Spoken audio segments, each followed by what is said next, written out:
नमस्कार साथियों। बीपीएससी ने second phase of teachers recruitment examination जो टीआरई है उसके सेकेंड फेज के लिए नोटिस और एडवर्टीजमेंट दोनों जारी कर दिया है 4 नवंबर को। फ्रेंड्स, इससे पहले 27 अक्टूबर को भी बीपीएससी ने एक नोटिस जारी किया था जिसमें ये बताया गया था कि एप्लीकेशन हम फॉर्म कब से कब तक भर सकते हैं और एग्जामिनेशन डेट कब होने वाला है, एग्ज़ाम कब होने वाला है। तो ये दो बातें बताई गई थी, पर ये जो नया नोटिस आया है ना, इसमें एप्लीकेशन डेट में भी बदलाव किया गया है और ये जो एडवर्टीजमेंट है इसमें एग्ज़ाम पैटर्न में भी बदलाव लाया गया है। जो फर्स्ट फेज एग्ज़ाम हुआ था अगस्त में 24 से 26 अगस्त को, उसका जो एग्ज़ाम पैटर्न था और ये वाला जो एग्ज़ाम होने वाला है इसमें बदलाव है। ठीक है, तो सेकेंड फेज में एग्ज़ाम पैटर्न में भी बदलाव होने वाला है। तो इस वीडियो में हम एप्लीकेशन डेट क्या है, एग्ज़ाम कब होगा, एग्ज़ाम पैटर्न क्या है, क्या बदलाव लाया गया है एग्ज़ाम पैटर्न में, सिलेबस क्या होगा एग्ज़ाम का, सब कुछ देखेंगे। ठीक है फ्रेंड्स, चलिए शुरू करते हैं। सबसे पहले देखते हैं फ्रेंड्स कि ये जो एग्ज़ाम है ना, पिछली नोटिस में ये नहीं बताया गया था कि कितनी सीटें होंगी, वैकेंसी कितनी है।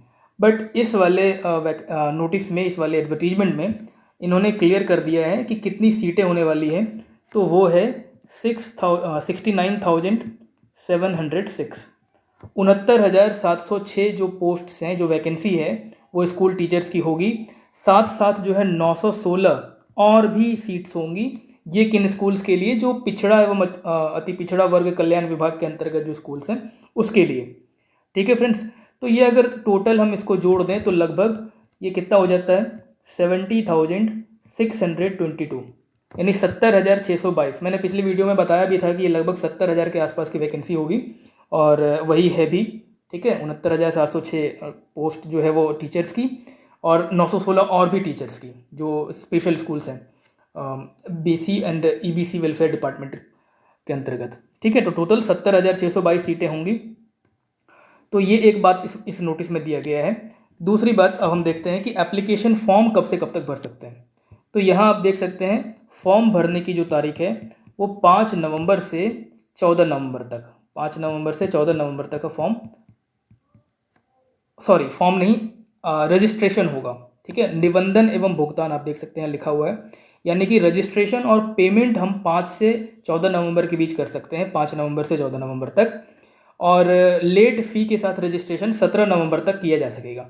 ठीक है, तो कोशिश करेंगे हम कि 14 नवंबर तक ही फॉर्म भरें, और अगर नहीं रजिस्ट्रेशन करें, और अगर रजिस्ट्रेशन नहीं हो पाया तो 17 नवंबर तक भी रजिस्ट्रेशन किया जा सकता है लेट फ़ी के साथ। ठीक, तो 5 नवंबर से 14 नवंबर तक नॉर्मली और 17 नवंबर तक लेट फ़ी के साथ रजिस्ट्रेशन कर सकते हैं। और जो है 10 नवंबर से 25 नवंबर तक फॉर्म भर सकते हैं। ठीक है, 10 नवंबर से 25 नवंबर फॉर्म भरने की तारीख होगी। ठीक, तो रजिस्ट्रेशन 5 से 14 नवंबर और फॉर्म जो भर सकेंगे हम कब भर सकेंगे? 10 नवंबर से 25 नवंबर के बीच। ठीक है फ्रेंड्स, तो ये एप्लीकेशन की डेट जो है वो क्लियर हो गई। पिछली नोटिस में 3 नवंबर से शुरू बताया गया था, 3 से 14, बट जैसा देख सकते हैं कि ये जो नई नोटिस आई है इसमें 5 नवंबर से 14 नवंबर रजिस्ट्रेशन के लिए, 10 नवंबर से 25 नवंबर फॉर्म भरने के लिए। ठीक है, साथ साथ एक चीज़ देखें आप, यहाँ लिखा हुआ है अंतिम तिथि अविस्तारणीय, यानी कि जो लास्ट डेट है उसको बढ़ाया नहीं जाएगा फ्रेंड्स। तो हर हाल में इसी डेट में जो पीरियड दिया हुआ है इसमें ही फॉर्म भर लेना है, इसमें ही रजिस्ट्रेशन कर लेना है। 25 नवंबर के बाद फॉर्म भरने के लिए जो है डेट एक्सटेंड नहीं होगा, ऐसा नोटिस में साफ साफ कह दिया गया है। फ्रेंड्स, ये इसलिए भी कह दिया गया है ना, क्योंकि अगर आप देखें एग्ज़ाम डेट, तो एग्ज़ाम डेट जो है वो है 7 से 10 दिसंबर, 7 to 10 दिसंबर। अब अगर 7 से 10 दिसंबर वो एग्ज़ाम ले रहे हैं, बीपीएससी लेने वाला है, तो फिर फॉर्म भरने की तिथि जो है वो 25 नवंबर से ज़्यादा बढ़ा नहीं सकते हैं वो, इसलिए नोटिस में ही साफ साफ कह दिया गया है कि 25 नवंबर लास्ट डेट होगी। ठीक, तो एप्लीकेशन कब से कब तक भर सकते हैं ये क्लियर हो गया। एग्ज़ाम डेट कब होगा ये क्लियर हो गया। इस वाले नोटिस में एग्ज़ाम डेट नहीं दिया हुआ, पिछले वाले नोटिस में दिया हुआ था 7 से 10 दिसंबर तक एग्ज़ाम डेट रहेगा, 7 से 10 दिसंबर तक एग्ज़ाम होगा। ठीक है, तो ये भी हो गया। अब हम देखते हैं कि एग्ज़ाम पैटर्न क्या है और सिलेबस क्या है। ठीक है, तो फ्रेंड्स एग्ज़ाम पैटर्न जो है उसमें हम देख रहे हैं कि पेपर होगा एक सिंगल पेपर होगा। ठीक है, क्वेश्चंस कितने होंगे? 150 क्वेश्चंस। आप चाहे तो नोट भी कर सकते हैं पैटर्न को। एक पेपर होगा, 150 क्वेश्चंस होंगे। आपने पिछले वाले एग्जाम में देखा था, फर्स्ट फेज वाले एग्जाम में देखा था कि उसमें एक लैंग्वेज का पेपर होता था और दूसरा जो है लैंग्वेज पेपर 100 मार्क्स का होता था, और दूसरा जो है जनरल स्टडीज और सब्जेक्ट के पेपर्स होते थे। ठीक, बट इस वाले एग्जाम में एक सिंगल पेपर होगा, उसमें 150 क्वेश्चंस होंगे। इन 150 क्वेश्चंस को फ्रेंड्स 3 पार्ट में डिवाइड किया गया है, पार्ट 1, पार्ट 2 और पार्ट 3, जिसमें से पार्ट 1 में जो है फ्रेंड्स 30 क्वेश्चंस होंगे।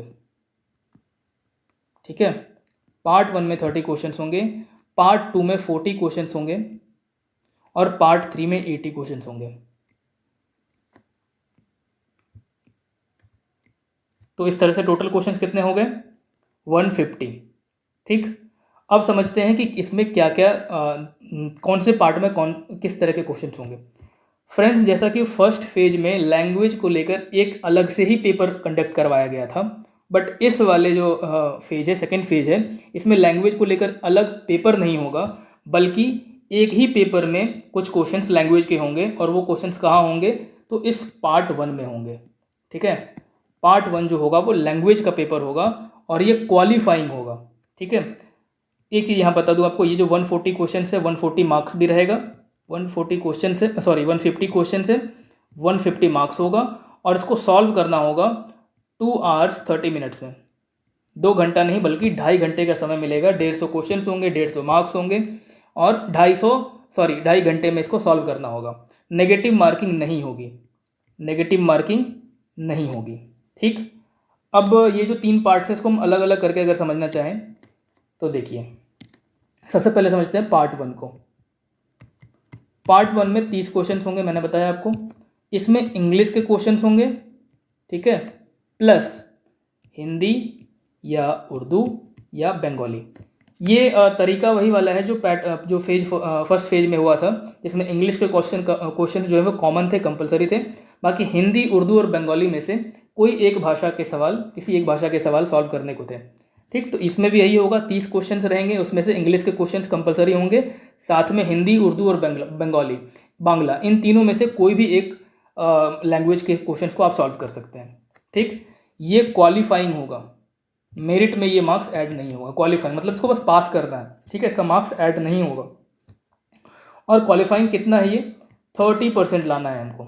ठीक है, 30 क्वेश्चन हैं और उसका 30%, तो 30% 30 का कितना हो जाता है, 9 मार्क्स लाना है हमको।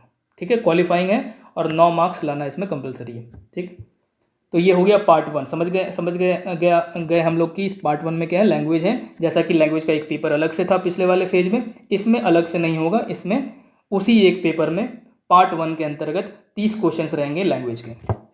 अब अगला पार्ट देखते हैं, पार्ट 2।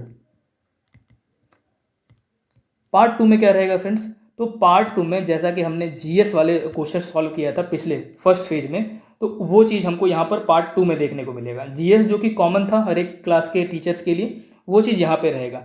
अब पार्ट 2 में क्वेश्चंस कहाँ कहाँ से रहेंगे, तो पार्ट 2 में friends questions, total question 40 question होंगे। ठीक, और ये कहाँ कहाँ से है, कौन से एरियाज से रहेंगे, तो इसमें मैथ्स होगा। पिछली बार जीएस में जो जो क्वेश्चंस थे, जो जो एरियाज से, वही होंगे। मैथ्स, रीजनिंग, ठीक है, इसके बाद जनरल नॉलेज, जनरल नॉलेज में जनरल साइंस हो गया, ठीक है, सोशल साइंस हो गया। और एक चीज़ देखिए फ्रेंड, नोटिफिकेशन में ना, एडवर्टीजमेंट में ना साफ साफ कह दिया गया है, हिस्ट्री में लिखा गया है भारतीय राष्ट्रीय आंदोलन, ठीक है, फ्रीडम स्ट्रगल जो है, फ्रीडम मूवमेंट, इंडिया का फ्रीडम मूवमेंट, ठीक है, तो वो है।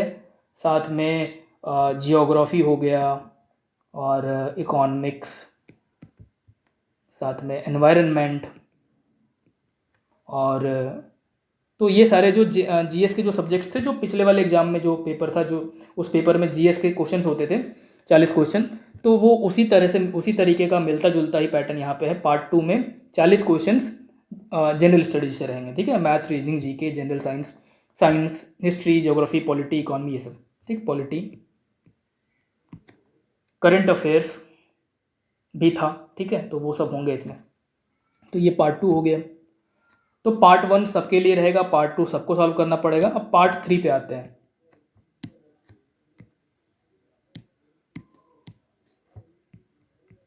पार्ट थ्री में फ्रेंड्स कितने क्वेश्चन होंगे बताया मैंने, 80 क्वेश्चन रहेंगे।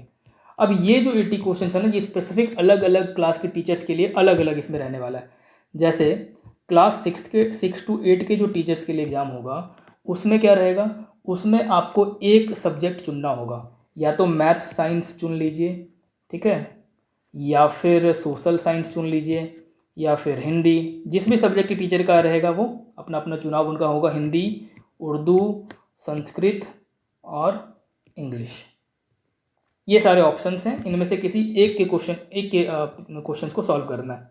80 क्वेश्चंस होंगे हर एक से, पर हमको एक ही चुनना है इसमें, ठीक है। क्लास 6 to 8 में ये सारे ऑप्शन होंगे, इसमें से कोई एक चुनना है, ठीक। इसी तरीके से अगर हम देखें तो क्लास 9 to 10 के लिए, 9 to 10 के लिए भी इसी तरह से ये पार्ट होगा। कौन सा पार्ट? पार्ट 3 9 to 10 के लिए। और 9 to 10 के लिए जो सब्जेक्ट कॉम्बिनेशन है जिसमें से हमको एक चुनना है वो है हिंदी, बांग्ला, उर्दू, संस्कृत, अरबी, पर्सियन या फारसी जिसको कहते हैं, इंग्लिश। ये सब लैंग्वेज हो गए। अब आते हैं सब्जेक्ट्स, और सब्जेक्ट्स जो है science, maths, fine arts, dance, physical education, Maithili, music और सोशल साइंस। तो अलग अलग जो सब्जेक्ट्स के टीचर्स हैं उनके लिए ये अलग अलग उनका चुनाव होगा।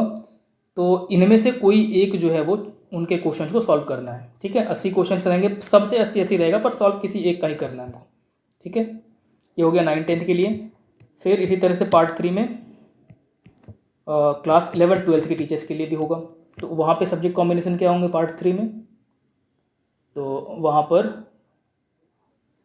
भी इसी तरह से जो लैंग्वेज है, हिंदी है, उर्दू है, इंग्लिश है, संस्कृत है, बांग्ला है, मैथिली है, मगही है, मगही एक इस पर अलग से देख रहे हैं यहाँ, मगही, अरबी, ठीक है, फ़ारसी, अरबी अराबियन कह ले, पर्सियन, फ़ारसी, उसके बाद फिर भोजपुरी, पाली, प्राकृत, और फिर मैथ्स। अब यहाँ पे साइंस नहीं होगा, यहाँ पर फिजिक्स होगा, केमिस्ट्री होगा, बायो होगा, क्योंकि 11-12 के लेवल पर जो टीचर्स हैं वो फिजिक्स के अलग, केमिस्ट्री के अलग होते हैं ना टीचर। तो केमिस्ट्री, बायोलॉजी, फिर जा कर के आपको हिस्ट्री हो गया। बायोलॉजी में भी देखिए फ्रेंड्स, बायोलॉजी में सिर्फ बायोलॉजी नहीं, इसमें जूलॉजी के लिए अलग और बॉटनी के लिए अलग। जूलॉजी के पेपर होंगे, बॉटनी के पेपर होंगे। हिस्ट्री, दोनों में से सॉल्व कोई एक ही करना है, सॉल्व इन सारे में से कोई एक ही करना है, किसी एक का ही पेपर। उसके बाद हिस्ट्री हो गया, फिर पॉलिटिकल साइंस, जियोग्राफी, इकॉनमी, समाजशास्त्र, sociology, psychology, philosophy, home science, computer science, business studies, accountancy, music और एंटरप्रेन्योरशिप। ये सारे सब्जेक्ट्स हैं। इन सब से 80 क्वेश्चंस होंगे, पर किसी एक का ही जिस भी सब्जेक्ट के टीचर होंगे उनके लिए वो वाला पेपर सॉल्व करना है, ठीक है। तो इस तरीके से हमने पार्ट 1, पार्ट 2, पार्ट 3 ये सब देख लिया है ना। तो ये था एग्ज़ाम पैटर्न, है ना। तो एग्ज़ाम पैटर्न देख लिया हमने, सिलेबस देख लिया। अब जो है आप इस एग्ज़ाम की तैयारी इस पैटर्न के आधार पर करें जो नया पैटर्न है, ठीक है। 150 क्वेश्चन, 2 आवर्स 30 मिनट्स का टाइम होगा, ठीक। और एग्ज़ाम डेट कब है? 7 से 10 दिसंबर तक, जिसका मतलब है टाइम लगभग 1 मंथ बचा हुआ है। तो मन लगा के आप तैयारी करें, जो स्टैंडर्ड सोर्स है पढ़ें, एनसीईआरटी की बुक्स पढ़ें और भी बुक्स पढ़ें, और प्रैक्टिस करें क्वेश्चंस को। प्रीवियस ईयर क्वेश्चंस बहुत इंपॉर्टेंट है। प्रीवियस ईयर क्वेश्चंस का मतलब जो फर्स्ट फेज के जो क्वेश्चंस हैं, जो फर्स्ट फेज के क्वेश्चंस हैं ना फ्रेंड, जो भी क्वेश्चंस पूछे गए हैं फर्स्ट फेज में वो सारे बहुत इंपॉर्टेंट हैं। फर्स्ट फेज के क्वेश्चंस आप चाहें तो जितने भी सब्जेक्ट्स के हैं, हिस्ट्री, जियोग्राफी, पॉलिटी, इकॉनमी, सबका हमारे चैनल बीपीएससी बिहार पर आपको उसका एक्सप्लेनेशन जो है, क्वेश्चन का आंसर एक्सप्लेनेशन के साथ मिल जाएगा। आपको आंसर विद ऑफिशियल आंसर की मिलेगा। तो आप वहाँ से भी प्लेलिस्ट से देख सकते हैं अलग अलग सब्जेक्ट्स के क्वेश्चंस को, और इस तरीके से प्रैक्टिस कर सकते हैं, क्योंकि बहुत सारे क्वेश्चंस रिपीट होंगे। तो आप अगर इसको कवर कर लेते हैं क्वेश्चंस को, फर्स्ट फेज वाले को, तो बहुत सारे क्वेश्चंस आपको यहीं से मिल जाएंगे जो सेकेंड फेज के एग्ज़ाम है। ठीक है फ्रेंड्स, तो आप मन लगा के तैयारी कीजिए। All the best, thanks.